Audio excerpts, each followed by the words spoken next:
اعوذ باللہ من الشیطان الرجیم بسم اللہ الرحمن الرحیم الحمد للہ رب العالمین الرحمن الرحیم مالک یوم الدین ایاک نعبد و ایاک نستعین اہدنا الصراط المستقیم صراط الذین انعمت علیہم غیر المغضوب علیہم ولا الضالین بسم اللہ الرحمن الرحیم اللہم صلی علی سیدنا و شفیعنا و نبینا و حبیبنا و سندنا و مولانا ابو القاسم محمد اللہم صلی علی محمد و علی آل محمد و بارک وسلم بسم اللہ الرحمن الرحیم الحمد للہ الذی ہدانا لہذا وما کننا لنہتدی لولا ان ہدانا اللہ۔ تمام تعریفیں اس خدا کے لیے، اس اللہ کے لیے جس نے ہمیں ہدایت بخشی، اور ہم کبھی ہدایت کو نہ پہنچ سکتے تھے اگر وہ ہماری رہنمائی نہ فرماتا۔ پچھلے کئی دنوں سے میں حکایات اپلوڈ کر رہا ہوں اپنے اس چینل پر، لیکن آج بہت جی چاہا کہ آپ لوگوں سے کچھ گفتگو کروں۔ کچھ ایسے خاص موضوعات ہیں جن کے اوپر گفتگو کرنا نہایت ضروری ہے، خاص طور سے اس ماحول میں جب ہم سب لوگ اپنے اپنے گھروں میں مقید ہیں۔ یہ انتہائی ضروری محسوس ہوتا ہے کہ کچھ باتوں پر بہت دھیان سے اور اخلاص کے ساتھ ہم تدبر کریں اور اپنا محاسبہ کریں، سیلف ایگزامینیشن، سیلف اسسمنٹ کریں کہ ہم سے کہاں کہاں غلطی ہوئی ہے، اور اللہ تبارک و تعالیٰ سے دعا کریں کہ وہ غلطیاں دوبارہ سے رونما نہ ہوں۔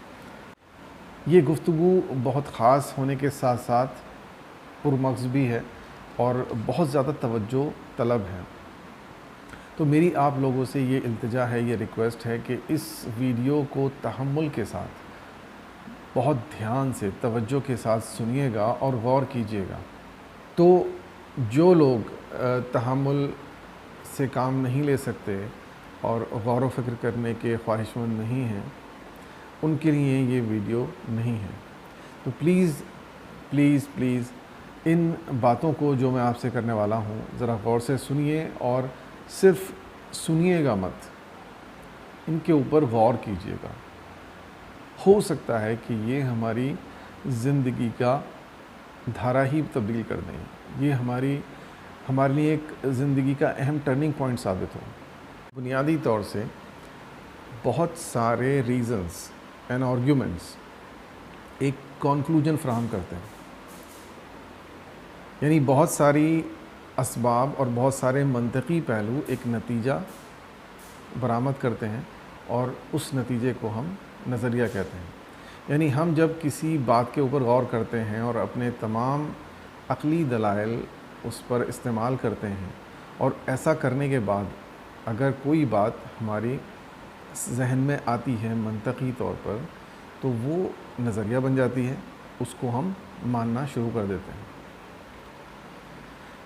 لیکن یہاں پر ہم لوگ ایز اے مسلم کمیونٹی، اگر میں بات کروں، میجورٹی آف مسلمس یہ گڑبڑ کرتے ہیں کہ ہم ایک نظریہ پہلے سے بنا لیتے ہیں اور اس کے سپورٹ میں ریزنز اینڈ آرگیومنٹس تلاش کرتے ہیں۔ یعنی ہونا تو یہ چاہیے فطری طور پر کہ خالی الذہن ہو کر، بالکل ان بائزڈ ہو کر ہم کسی بات کے تعلق سے سوچیں، آرگیومنٹس، اس کو آرگیومنٹس کی بنیاد پر، ریزنز کی بنیاد پر، اور جب اس سے کوئی بات ہمارے سمجھ میں آ جائے اس کو مانیں ہم۔ لیکن یہاں کرتے ہم یہ ہے کہ ہم اپنا ایک نظریہ پہلے سے طے کر لیتے ہیں، اور اس نظریے کے مطابق ہم ریزنز تلاش کرتے ہیں، آرگیومنٹس تلاش کرتے ہیں۔ جو ریزن، جو آرگیومنٹس ہمارے نظریے کو، جو آلریڈی کنسٹرکٹڈ ہیں، جو آلریڈی ہمارے ذہن میں بنا ہوا ہے، اس کو سپورٹ کرتے ہیں، اس کو ہم قبول کر لیتے ہیں، اور جو اس کے کنٹرڈکشن میں ہوتے ہیں، اسے کاؤنٹر کرتے ہیں، ان آرگیومنٹس کو، ان ریزنز کو ہم رد کر دیتے ہیں۔ حق شناسی کے لیے انتہائی ضروری بات یہ ہے کہ ہم سب سے پہلے اپنے قلب کو ہر طرح کے تعصب سے، ہر طرح کے کنسٹرکٹڈ نظریات سے، جو کسی بھی طرح سے، چاہے وہ ہماری فیملی نے ہمیں دیے ہوں یا جو بھی ہمیں فیڈ کیا گیا ہے بچپن سے، ہمارے ماحول نے ہمیں دیے ہوں، ان چیزوں کو ہم بالکل نکال کے باہر کر دیں اور اپنے قلب کو بالکل خالی کر لیں، اور یہ طے کر لیں کہ عقلی دلائل پر، عقلی بنیادوں پر جو بات ہمیں صحیح معلوم ہوگی ہم اس کو ایکسیپٹ کریں گے، اس کو مانیں گے، اور جو ان بنیادوں پر کھری نہیں اترے گی ہم ان کو نہیں مانیں گے۔ دوسری ایک بات اور ہے ہمارے ساتھ جو پرابلم ہے بحیثیت انسان، ہم لوگ غلو کرنے والے ہیں، ہمارے نیچر میں غلو ہے، یعنی ہم کسی سے محبت کرتے ہیں تو غلو کرتے ہیں، اور کسی سے نفرت کرتے ہیں تو غلو کرتے ہیں۔ یہ پرابلم میجورٹی کے ساتھ ہے، الا ماشاءاللہ کچھ خوش نصیب ایسے ہوں دنیا میں، اور یقیناً ہیں، دنیا کبھی حق پرستوں سے خالی نہیں ہوتی، تو میجورٹی کی جہاں تک ہم بات کریں ان کا رویہ کچھ ایسا ہی ہے کہ اگر محبت کریں گے کسی سے، کسی کی ریسپیکٹ کریں گے، کسی کو فالو کریں گے تو بلائنڈلی ہر بات ایکسیپٹ، چاہے وہ عقلی بنیادوں پر پوری اترتی ہو یا نہ اترتی ہو، اور اگر ہم کسی سے نفرت کرتے ہیں تو بھی اسی طرح سے غلو کرتے ہیں، چاہے اس سے کتنی بھی عقلی بات ہمیں، عقلی دلائل پر کھری اترتی ہوئی بات ہم تک پہنچے، ہم اس کو ایکسیپٹ نہیں کرتے کیونکہ ہم اس کو پسند نہیں کرتے۔ اللہ تبارک و تعالیٰ کو یہ پسند نہیں ہے۔ اللہ تبارک و تعالیٰ فرماتا ہے کہ اے مومنو، کسی کی بیجا دشمنی اور بیجا دوستی تمہیں اس بات پر آمادہ نہ کر دے کہ تم حق سے پھر جاؤ، تم سچائی کو قبول نہ کرو، تم حق بات نہ کہو۔ ایک دوسری جگہ اللہ تبارک و تعالیٰ نے ارشاد فرمایا جس کا ترجمہ کچھ یوں ہے کہ اے ایمان والو، تم حق بات کہو، چاہے وہ تمہارے اپنے وجود کے خلاف جائے یا تمہارے اپنے والد کے یا اپنے بھائی کے خلاف جائے، تم ہمیشہ سچ کا ساتھ دو۔ دیکھیے، یہ بہت اہم بات ہے کہ اللہ تبارک و تعالیٰ نے پورے قرآن مجید میں ہمیشہ دل کو اپیل کیا، کہیں عقل کو اپیل نہیں کیا۔ یعنی اللہ تبارک و تعالیٰ فرماتا ہے قرآن مجید میں کہ ان کے دل ہیں لیکن سوچتے نہیں۔ یہ نہیں کہا کہ ان کے پاس عقل ہے، ان کے پاس دماغ ہے لیکن سوچتے نہیں، بلکہ یوں کہا ان کے پاس دل ہے لیکن سوچتے نہیں۔ تو بہت اہم نقطہ ہے، بہت اہم بات ہے جس پر ہمیں غور کرنا چاہیے، بنیادی بات ہے۔ شروع میں بہت کنفیوژن ہوتا تھا جب میں اس پہ غور کرتا تھا، میرا ذہن یہ کہتا تھا کہ انسان سوچتا تو برین سے ہے، پھر اللہ تبارک و تعالیٰ یہاں یہ کیوں فرما رہا ہے کہ دل ہیں لیکن سوچتے نہیں؟ اس کی وجہ یہ ہے کہ دماغ میں ایموشنز نہیں ہوتے، دماغ ایموشنز سے کام نہیں لیتا، دماغ خالصتاً آرگیومنٹس اور ریزنز پر اینالائز کرتا ہے۔ ہاں، لیکن ہمارا قلب ایموشنز رکھتا ہے، بلیف رکھتا ہے، اور یہ ان ایموشنز کی وجہ سے اکثر و بیشتر ان عقلی دلائل کو، اس انالیسس کو جو ہمارا برین کرتا ہے، ایکسیپٹ نہیں کرتا، اور جب تک دل ایکسیپٹ نہیں کرتا وہ میرا بلیف نہیں بنتا، اور جب تک کوئی بات میرا بلیف نہ بنے وہ میرے کیریکٹر پر اثر انداز نہیں ہو سکتی، وہ مجھے چینج نہیں کر سکتی۔ اگر اور آسان زبان میں کہیں تو یہ دماغ میرے حیوانی وجود کا سی پی یو ہے، مسکن ہے، میرا حیوانی وجود اس سے سوچتا ہے،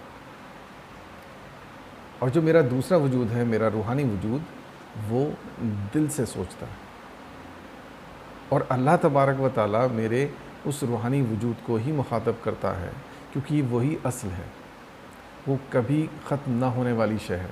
یہ حیوانی وجود تو ختم ہو جائے گا، یہ تو کیڑوں کی غذا بن جائے گا، اس کو دو بیابان جنگل میں ایک گڈھے میں دبا دیا جائے گا، لیکن یہ روح کبھی ختم نہیں ہوگی.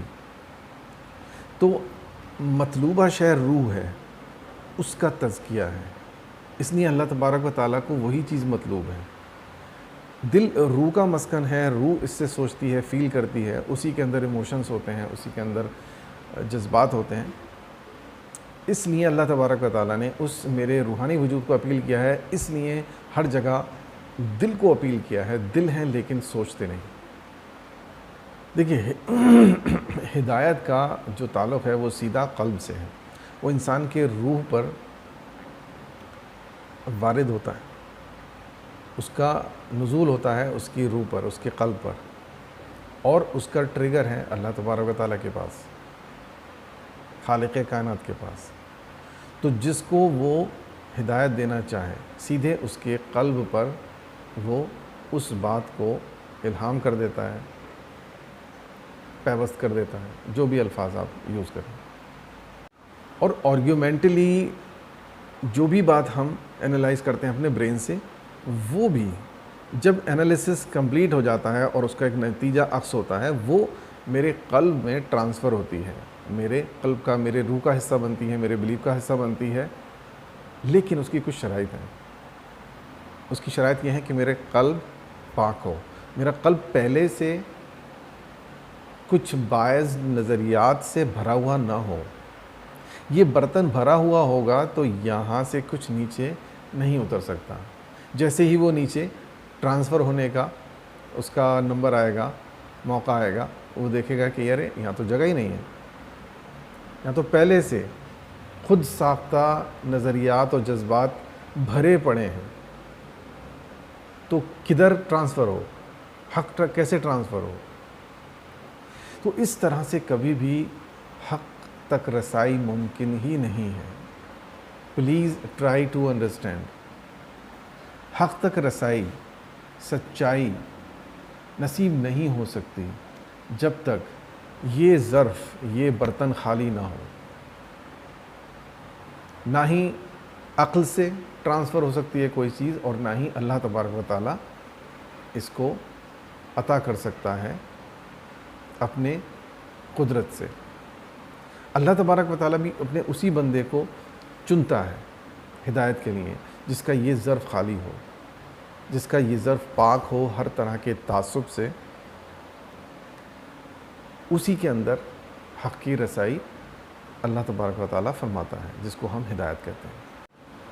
آج کل ٹیکنالوجی کا زمانہ ہے، تو بہتر ہے کہ ایک ایسی مثال دی جائے جس سے سب لوگ واقف ہیں. دیکھیے، مان لیجئے کہ آپ کے موبائل فون پر، سیل فون پر انٹرنیٹ ایکٹیویٹ ہے، اور ڈاؤن لوڈ جو لمٹ ہے، ڈاؤن لوڈ کرنے کی جو لمٹ ہے وہ بھی ان لمیٹڈ ہے، کتنا بھی آپ ڈاؤن لوڈ کر سکتے ہو. بٹ اگر فون کے اندر میموری بھری پڑی ہے، فون آلریڈی بھرا ہوا ہے، اس کی میموری میں جگہ ہی نہیں ہے، تو کیا ڈاؤن لوڈ پاسبل ہوگا؟ نہیں ہوگا. اس کے باوجود کہ نیٹ ورک موجود ہے، وہ چیز موجود ہے جس کو ہمیں ڈاؤن لوڈ کرنا ہے، وہ ساری کمانڈ ہم دے رہے ہیں، لیکن ہمیں دکھائی دیتا ہے اسکرین پر insufficient space available. آپ کے فون میں sufficient اسپیس ہی نہیں ہے، ڈاؤن لوڈ کہاں پر ہوگا؟ بالکل اسی طرح سے ہدایت ایک نیٹ ورک ہے، الہی نیٹ ورک ہے، جس سے ہدایت نصیب ہوتی ہے انسان کو، لیکن وہ جب ہوتی ہے جب یہ میموری خالی ہو. اس کیچ میموری پر یا اس انٹرنل میموری پر اگر پہلے سے ہی کوئی جگہ نہیں ہے، یہ بھری پڑی ہے، تو پھر ٹرانسفر کسی بھی فائل کی پاسبل نہیں ہوگی.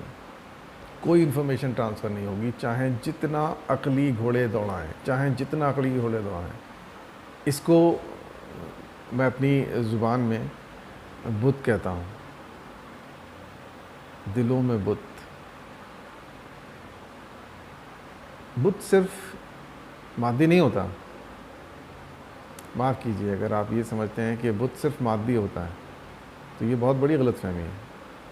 پتھر کا یا مٹی کا ہی بت نہیں ہوتا، مادی بت نہیں ہوتا، بلکہ ایک مانوی بت بھی ہوتا ہے، ایک میٹا فزیکل آئیڈل بھی ہوتا ہے جو انسانوں کے دلوں میں راج کرتا ہے، دلوں میں اس کا مسکن ہے. یہ بت ہے. دل میں اگر کوئی بت ہے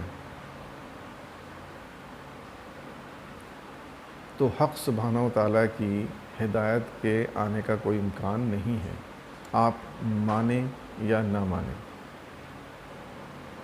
کسی کے اندر کسی اسکول آف تھاٹ کا بت ہے، کسی کے اندر کسی اسکول آف تھاٹ کا بت ہے، کسی کے اندر کسی اسکول آف تھاٹ کا بت ہے.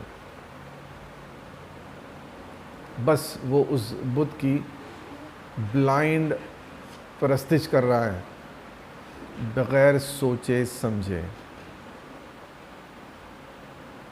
اور اس مادی بت کو توڑنا پھر بھی آسان ہے کیونکہ دکھائی دیتا ہے، خارج میں ہے، انسان کے وجود کے باہر ہے.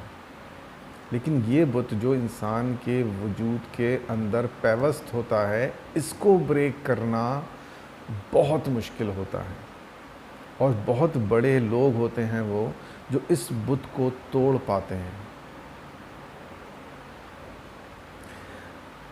انسان کی آنکھ ہر چیز کو دیکھتی ہے، لیکن اگر اپنے ہی اندر کچھ گر جائے تو اس کو نہیں دیکھ پاتی. اس کو دیکھنے کے لیے پھر دوسروں کی محتاج ہوتی ہے، دوسرا کوئی دیکھ کر بتائے گا کہ آنکھ میں کیا گرا ہے. تو please try to understand these are the treasures of wisdom. اللہ تبارک و تعالیٰ نے ہمارے ہی وجود میں اس قدر نشانیاں رکھی ہیں ہمارے اپنے وجود کے اندر ہی کہ ہم اس کو پہچان کر صحیح اور غلط کا فیصلہ کر سکتے ہیں. ہم سمجھ سکتے ہیں کہ ہم کہاں پر غلطی کر رہے ہیں، کہاں پر غلطی نہیں کر رہے ہیں. یہ بات میں بہت زمانے سے محسوس کرتا ہوں. جب نگاہ دوڑاتا ہوں اپنی پوری کمیونٹی پر، ڈفرینٹ لوگوں سے گفتگو کرتا ہوں، ان سے بات کرتا ہوں، مجھے نظر آتا ہے اکثریت بت پرست، بھلے ہی وہ مادی بت نہ ہو لیکن مانوی بت سب کے دلوں میں پیوست ہیں. کوئی کسی کی پرستش کر رہا ہے، کوئی کسی کی پرستش کر رہا ہے. حق جاننے اور ماننے کی تڑپ کسی کے اندر نہیں ہے. اگر حق کی تڑپ نہیں ہوگی تو حق سبحانہ و تعالیٰ ہدایت کیوں کر دے گا؟ ہمیں تو چاہیے بس اتنی بات جتنے ہمارے ایگزسٹنگ بلیفز کو سپورٹ کرنے والی ہوتی ہیں، بس انہی احادیث کو مانیں گے، انہی قرآن کی توجیہات کو مانیں گے جو ہمارے ویل مینٹینڈ نظریات کو سپورٹ کرتی ہوں. اور جہاں ہی جیسی ہم دیکھیں گے کہ ہمارے اپنے ایگزسٹنگ بلیفز کے اوپر کوئی آنچ آ رہی ہے کسی نئی توجیہ سے، قرآن کی آیت کی یا کسی حدیث سے جو چاہے کتنی بھی قوی ہو، ہم فوراً اس سے بائی پاس کرنے کی کوشش کرتے ہیں، فوراً اس ذکر سے بھاگ جاتے ہیں. خدا کے واسطے اپنے آپ کو فریب مت دیجیے. بہت وقت مختصر ہے زندگی کا، سب کچھ اسی مختصر زندگی میں کر کے جانا ہے. اور خاص طور سے اس کووڈ-19 کے ماحول میں تو پلیز اس بات کا احساس اور شدید تر ہو جاتا ہے. ہماری زندگی بہت نازک ہے، بہت مختصر ہے. اس کی پرواہ کیجئے، اس کی ویلیو سمجھیے اور اس کو زیادہ سے زیادہ اچھی طرح سے گزارنے کی کوشش کریے. ان غلطیوں سے رجوع کیجئے جو آج تک میں اور آپ کرتے چلے آ رہے ہیں. ہو سکتا ہے یہ ہمارے لیے آخری موقع ہو سچائی کو پانے کا، سچائی کو حاصل کرنے کا، اپنے رب کو راضی کرنے کا، اپنے رب کو اس بات پر آمادہ کرنے کا کہ وہ ہمارے قلب پر ہدایت کو الہام فرمائے، اس کو نازل فرمائے اور ہماری زندگیوں کو سنوار دے. اسی خواہش کے ساتھ، اسی دعا کے ساتھ کہ آپ میری باتوں پر غور کریں گے اور مزید غور کریں گے، آپ سے التجا ہے کہ میرے لیے دعا کیجیے گا، مجھے دعا میں یاد رکھیے گا. اللہ تبارک و تعالیٰ میری کوتاہیوں سے کو معاف فرمائے اور مجھے حق تک رسائی نصیب فرمائے اور اس کی جو شرائط ہیں ان کو پورا کرنے کی توفیق عطا فرمائے۔ جو بولا ہے، جو شیئر کیا ہے، اس کو انتہائی اخلاص کے ساتھ، اور اگر اس میں کوئی کوتاہی ہوئی ہے تو وہ میری کم علمی کا نتیجہ ہے، اللہ تبارک و تعالیٰ مجھے معاف فرمائے۔ اور اگر جو بولا ہے اس میں صداقت ہے، اس میں سچائی ہے، تو اللہ تبارک و تعالیٰ کی حمد و ثنا، اسی نے ہدایت عطا کی اور وہی ہدایت دینے والا ہے، اور ہم کبھی ہدایت کو نہ پہنچ سکتے تھے اگر وہ ہماری رہنمائی نہ فرماتا۔ والسلام علیکم ورحمۃ اللہ جمیعاً وبرکاتہ۔